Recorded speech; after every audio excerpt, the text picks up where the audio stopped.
Mau bertanya, menurut Bapak, apakah kita mempermainkan Tuhan jika kita sudah bertobat, tapi seringkali kita jatuh juga dalam dosa, lalu kembali bertobat, dan selalu berulang seperti itu? Bagaimana caranya agar kita dapat menguasai diri kita, sehingga tidak marah-marah, bersuara besar, bahkan melakukan dosa? Dan bagaimana caranya kita bisa jatuh cinta pada Tuhan Yesus, sehingga senantiasa bisa bersyukur? Sekalipun kita bertobat, sangat mungkin ya bahwa kita punya kelemahan-kelemahan tertentu di mana kita seringkali jatuh pada titik itu. Apakah itu mempermainkan Tuhan atau tidak? Menurut saya tergantung dari sikap hati kita terhadap dosa itu. Ya, orang bisa jatuh berulang-ulang karena memang itu kelemahannya. Tapi sebenarnya di dalam hatinya dia betul-betul benci dosa itu. Hanya dia karena itu kelemahannya, sehingga ciri orang seperti itu adalah setelah dia berdosa, dia betul-betul menyesal dan dia berusaha datang pada Tuhan, minta ampun, tapi dengan kesungguhan hati untuk melepaskan dosa itu. Tapi tahu-tahu jatuh lagi. Menurut saya itu tidak mempermainkan Tuhan. Tapi kalau dia minta ampun pada Tuhan, Tuhan ampuni Tuhan, saya tidak akan mencuri lagi. Padahal dalam hati rencana sebentar mencuri lagi. Ya, itu yang namanya mempermainkan Tuhan. Ya, jadi dia datang kepada Tuhan memohon pengampunan tanpa keinginan yang sungguh-sungguh untuk melepaskan dosa itu. Ya. Itu mempermainkan Tuhan.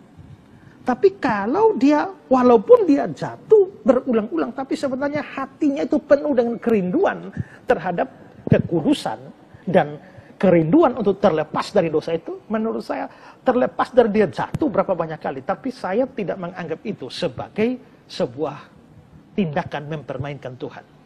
Ya, walaupun itu akan mengganggu kerohaniannya, walaupun itu akan mengganggu damai sejahteranya, mengganggu relasinya dengan Tuhan, tetapi tetap bagi saya itu bukan sikap mempermainkan Tuhan. Berbeda dengan contoh kasus yang tadi yang sudah saya sebutkan tadi ya.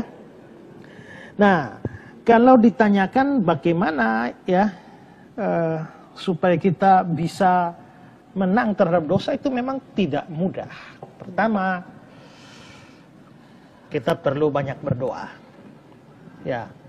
Berdoalah dan berjaga-jagalah supaya kamu jangan jatuh ke dalam berbagai pencobaan. Jadi doa itu penting. Firman Tuhan, dengan apakah seorang muda mempertahankan kelakuan yang bersih? Dengan menjaganya seturut dengan firman-Mu. Berarti doa, firman itu penting. 3, jaga-jaga kan, berdoalah dan berjaga-jagalah. Nah, berjaga-jaga ini artinya kita juga perlu waspada untuk melihat bagaimana taktik iblis untuk menjatuhkan kita. Nah, misalnya orang kalau pemabuk ya, dulu kerjanya hanya mabuk, tahu-tahu bertobat berhenti mabuk. Tapi dia lalu diajak ngumpul dengan teman-teman, sudah kamu nggak usah minum, duduk-duduk saja ngobrol. Dia terlalu dekat dengan kemabukan, maka sangat mungkin dia bisa jatuh. Nah, kewaspadaan seharusnya membuat dia untuk sementara menghindari dulu teman-teman yang sangat berpotensi untuk membuat dia jatuh lagi pada kemabukan itu, ya. Jadi itu penting. Nah, bagaimana supaya bisa jatuh cinta pada Tuhan Yesus? Jatuh cinta pada Tuhan Yesus itu, saudara harus sadar baik-baik bahwa Tuhan Yesus sudah cinta kau terlebih dahulu, ya. Jadi setelah dia cinta kita, dia sudah membuktikan cinta kasihnya yang besar. Melalui apa? Melalui pengorbanannya di atas kayu salib bagi kita. Berarti dia sudah menyatakan cinta. Ya. Bahkan cintanya bukan hanya kata-kata, tapi cintanya sudah ditunjukkan melalui pengorbanan yang luar biasa. Nah, bila kurenungkan kasih Tuhan seperti itu, ya maka itu harus melahirkan rasa cinta pun kepada dia. Melalui kepercayaan kepada dia. Melalui syukur kepada dia.